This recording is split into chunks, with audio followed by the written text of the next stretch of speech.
नमस्कार दोस्तों, स्वागत है आपका अपना यूट्यूब चैनल टुडे एग्जाम पर। दोस्तों आज है आपका 13 मार्च 2023 और आज आपका DRDO AO का एग्ज़ाम भी है।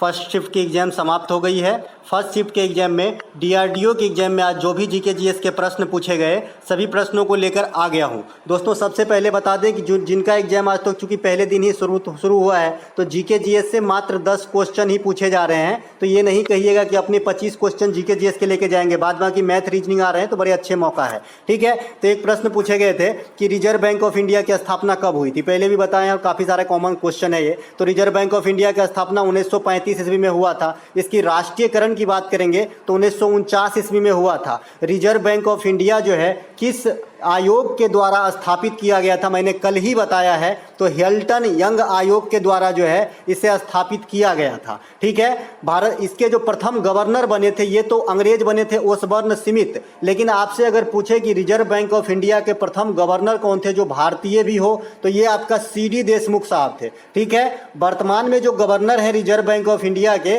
ये आपके शक्तिकांत दास जी हैं, जो आपके कैमा नंबर के हैं, तो ये 25वें नंबर के हैं। इससे पहले उर्जित R पटेल जो है 24वें नंबर के गवर्नर थे। तो जिनका एग्जाम है एक्स्ट्रा फैक्ट ध्यान से देखेंगे, 10 GK में से आपको 6-7 की तो टारगेट रखनी है। भारत में बैंकों का बैंक कहा जाता है रिजर्व बैंक ऑफ इंडिया को। साथ ही साथ अंतिम ऋणदाता यानी अंतिम कर्ज देने वाला बैंक भी कहा जाता है। रिजर्व बैंक ऑफ इंडिया का हेडक्वार्टर की बात करें तो ये मुंबई में स्थित है। और इसके लोगों की बात करें, अभी जैसे ग्रुप डी में इसका लोगो पूछ दिया था तो तार का वृक्ष और जो आपका बाघ है शेर है, तो ये आपका लोगो है रिजर्व बैंक ऑफ इंडिया का। इसके अलावा वर्तमान गवर्नर बता ही दिए कि 25वें गवर्नर है आपके शक्तिकांत दास, पहला गवर्नर ओसबर्न स्मिथ है ना, पहला इंडियन गवर्नर CD देशमुख और इससे जो पहले 24वें गवर्नर थे उर्जित R पटेल। अब सबसे इंपॉर्टेंट जो बात आती है रिजर्व बैंक ऑफ इंडिया के बारे में कि इसका क्या क्या प्रमुख कार्य है, तो इसके कार्यों में जो है नोट छापना सबसे बड़ा काम है इसका। सभी प्रकार का नोटों का निर्गमन जो है कौन करते हैं, तो रिजर्व बैंक ऑफ इंडिया करते हैं। अगर आपसे कोई पूछे कि रिजर्व बैंक ऑफ इंडिया किस प्रणाली के आधार पर आपका नोट छापने का काम करता है,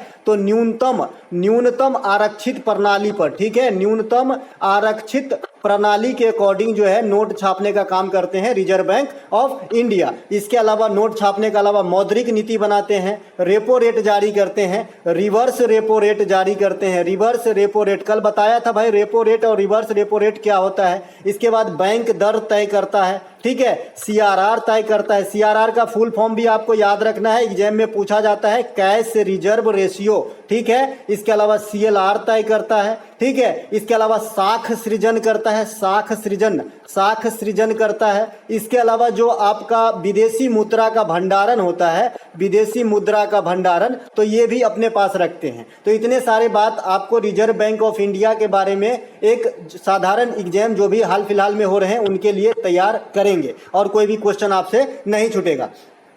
इसके अलावा खेलो इंडिया यूथ गेम 2022-23 जो करंट वाला हुआ है उसके विजेता कौन है पूछा गया था। जैसे CHSL में पूछा गया था कि खेलो इंडिया यूथ गेम जो आपका मध्य प्रदेश के कितने शहरों में हुए हैं, तो इस प्रकार से तो यहाँ पे खेलो इंडिया यूथ गेम जो है इसके विजेता महाराष्ट्र को घोषित किया गया है, लेटेस्ट वाली। ठीक है, खेलो इंडिया यूथ गेम सबसे पहले जो है 2018 में हुआ था। ठीक है, दिल्ली के अंदर, तो ये बात भी ध्यान रखेंगे। इसके अलावा जो लेटेस्ट वाला हुआ है ये आपका मध्य प्रदेश के भोपाल में तात्या टोपे स्टेडियम के अंदर कराया गया था। और ये जो है इसके अलावा जो 36वें राष्ट्रीय खेल है ये आपका गुजरात में हुआ है। और इसमें अगर आने वाले जिनका एग्जाम है ये इंपॉर्टेंट रहेगा कि 36वें राष्ट्रीय खेल में विजेता किसे घोषित किया गया, तो विजेता जो है सर्वश्रेष्ठ टीम को घोषित किया गया था क्योंकि ये सबसे अधिक गोल्ड जीते थे। ठीक है, और ओवरऑल सर्वाधिक पदक खाली पूछे। देखिए क्वेश्चन में क्लू है, अगर सबसे अधिक गोल्ड की बात करें तो सर्वश्रेष्ठ टीम जो है 36वें राष्ट्रीय खेल जो गुजरात के अंदर 2022 में हुआ उसमें जीता।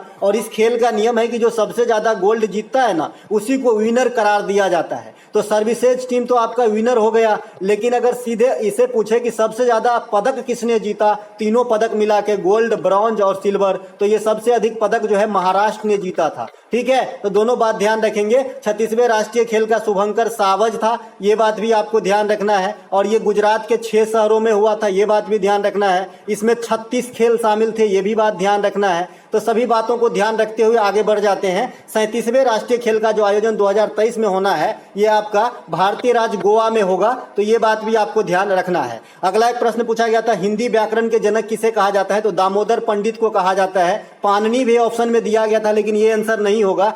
पाणिनि जो है ये संस्कृत व्याकरण के जनक है, लेकिन आपसे हिंदी व्याकरण के जनक पूछा गया था, तो दामोदर पंडित राइट आंसर हो जाता। अगला जो है यहाँ पे हमारे तरफ से कि जो महाभाष्य के लेखक हैं, महाभाष्य किताब का नाम है, तो इनके लेखक पतंजलि हैं और योग दर्शन के संस्थापक पतंजलि हैं, तो ये बात भी ध्यान रखेंगे। साथ ही साथ सतरिया नृत्य के संचालन भी, क्योंकि इन्हीं से मिलता जुलता कैरेक्टर है, तो आपको जो है शंकर देव याद रखना है। ठीक है, शंकर देव आने वाले शिफ्ट के लिए। इसके अलावा जो व्याकरण जानता है उसको क्या कहा जाता है? भैया जो व्याकरण के ज्ञाता होता है ना, जो प्रकांड विद्वान होते हैं व्याकरण में, उसे वैयाकरण कहा जाता है, वैयाकरण। ठीक है, तो ये बात भी आपको ध्यान रखना है। आज स्थापना से 2 प्रश्न पूछे गए। सेबी की स्थापना भी पूछा गया है, तो 1988 में होती है। Security exchange board of India जो है, इनका नाम है सेबी का। ठीक है, भारत में जो भी प्रतिभूति बाजार होते हैं, यानी जो भी आपका स्टॉक एक्सचेंज वगैरह, शेयर बाजार वगैरह है, तो इनका लेखा जोखा जो है सेबी के पास ही है ना। इसके अलावा इनका मुख्यालय कहाँ पर है? तो इनका मुख्यालय भी मुंबई में है। वर्तमान अध्यक्ष माधवीपुरी बुच हैं, जो सेबी के प्रथम महिला अध्यक्ष हैं, तो ये बात भी आपको ध्यान रखना है। इंपोर्टेंट की पोस्ट है, तो इनका जो है माधवीपुरी बुच पूछा जा सकता है। इसके अलावा नाबार्ड जो कृषि क्षेत्र में लोन मुहैया कराने वाला सबसे बड़ा संस्था है नाबार्ड, तो इनकी स्थापना आपको याद रखना है 12 जुलाई 1982 ईस्वी को शिवरामन समिति के अनुशंसा पे हुआ था। शिवरामन समिति के अनुशंसा पे हुआ था नाबार्ड की स्थापना, जो कृषि क्षेत्र में सबसे बड़ा साख सृजन करने वाला या लोन देने वाला, लोन मुहैया कराने वाला संस्था है। इसके अलावा सिडबी आपने नाम सुना होगा, जो लघु एवं विकास बैंक है, जिसका मुख्यालय आपका लखनऊ के अंदर उत्तर प्रदेश में है। ये आपका आबिद हुसैन समिति के अनुशंसा पे 1990 में स्थापना किया गया था सिडबी का। ठीक है, इसके अलावा state bank of India SBI, जो इंडिया का सार्वजनिक क्षेत्र का सबसे बड़ा बैंक है, इसकी स्थापना 1955 में किया गया था। अगर आपसे कोई पूछे कि वर्तमान में सार्वजनिक क्षेत्र के कितने बैंक हैं, तो मात्र 12 बैंक शेष बच गए हैं, अधिकांश बैंकों का विलय हो गया है। तो स्टेट बैंक ऑफ इंडिया की स्थापना 1955 में हुआ। स्थापना किया, इसका सिर्फ नाम बदला गया है। पहले इंपीरियल बैंक ऑफ इंडिया हुआ करता था SBI, लेकिन इसी का नाम बदल के 1955 में सेबी मतलब क्या SBI कर दिया गया, स्टेट बैंक ऑफ इंडिया। देखिए, इंपीरियल बैंक ऑफ इंडिया भी पूछा जाता है कि इसकी स्थापना कब हुई, तो 1921 में, इसी का नाम बदला गया था और SBI बनाया गया था। मेरे तरफ से ये DRDO का आप एग्जाम देने जा रहे हैं, तो DRDO की स्थापना और उसके अध्यक्ष जरूर याद रखें। ठीक है, DRDO जो है आपका रक्षा मंत्रालय के अधीन आता है, तो ये बात भी आपको ध्यान रखना है। DRDO किस मंत्रालय के अधीन है भैया? रक्षा मंत्रालय, डिफेंस मिनिस्ट्री के जो है मतलब अंदर में रह के काम करती है DRDO। और एक आपका इसरो है, तो इसरो जो है उपग्रह वगैरह लॉन्च करने वाली संस्था है। इसरो का मुख्यालय जो है बेंगलुरु में है और DRDO का मुख्यालय जो है दिल्ली में है। इसरो के जो वर्तमान में चीफ है ये सोमनाथ साहब है, और DRDO के जो वर्तमान में चीफ है ये आपका समीर बी कामत है, जो G सतीश रेड्डी का स्थान लिए हैं। और इसरो के जो चीफ हैं वर्तमान में सोमनाथ साहब, ये K शिवन साहब का स्थान लिए हैं।